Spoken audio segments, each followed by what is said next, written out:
is a tour of Santa Ines farm, which is just right on the edge of Antigua, the town, Zacatepeques. It's a really traditional farm, walled in with various varieties of coffee. Most of it is Catuai, which has been planted here for a long time, and they have some Bourbon, some Catura, some others, Tequisic, Marciesa.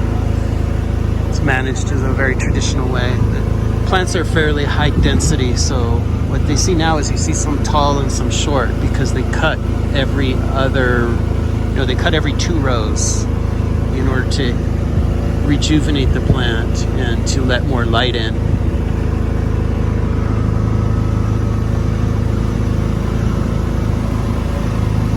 Harvest is pretty much done. You can see some cherry on the tree, but these have pretty much received several passes of picking, and now they're actually cutting and rejuvenating. This was literally from the coffee mill I work with, Bella Vista.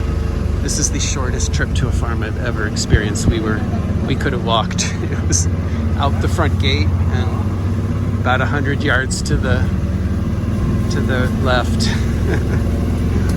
So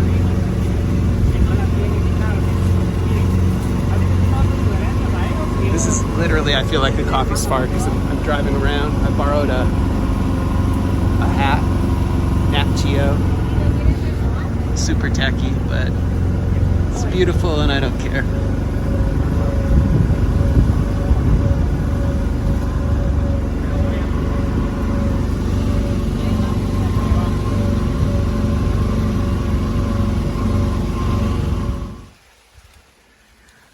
This is actually a small plot of Geisha on the farm Santa Ines. It's really not enough to produce much, but it's kind of just a fun game. I don't know if it really needs much to go around and taste the coffee cherry from this variety, and the pulp will actually have a really sort of unique, almost tropical flavor. But on this farm, what we're finding is that some of the trees that are lacking nutrition really, the Geisha cherries don't have that flavor, and on other trees, especially like on a tree like this, when we come down low and get them, they sort of have more flavor from the lower shaded part. Maybe that's about nutrients, because these trees could use some more nutrition. It's a big problem this year.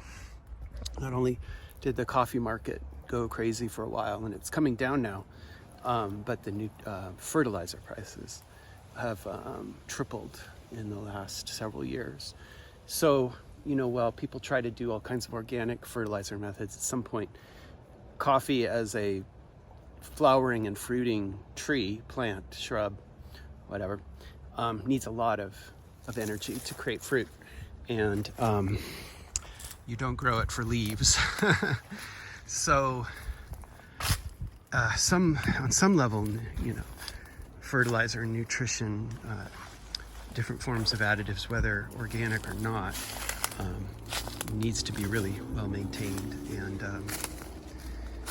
not only for production at all, but for quality production.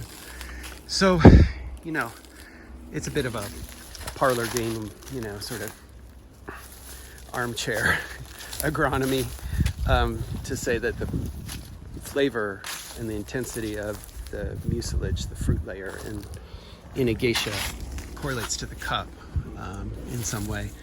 But I do think that a tree with good nutrition and cherries that ripen well are going to have a better taste.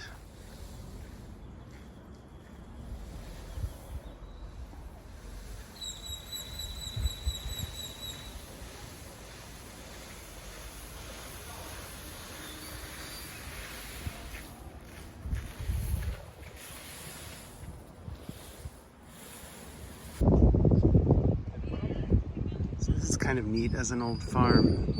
They're still drying their very ends of their high quality watched parchment coffee. So that's what you see here is the green bean still in the skin.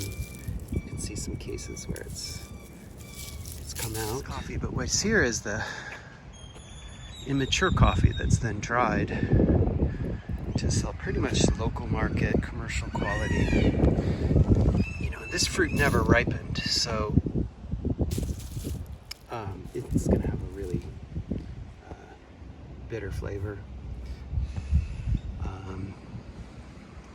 It's usually very astringent, but for coffee, either soluble coffee, you know, freeze dried or etc.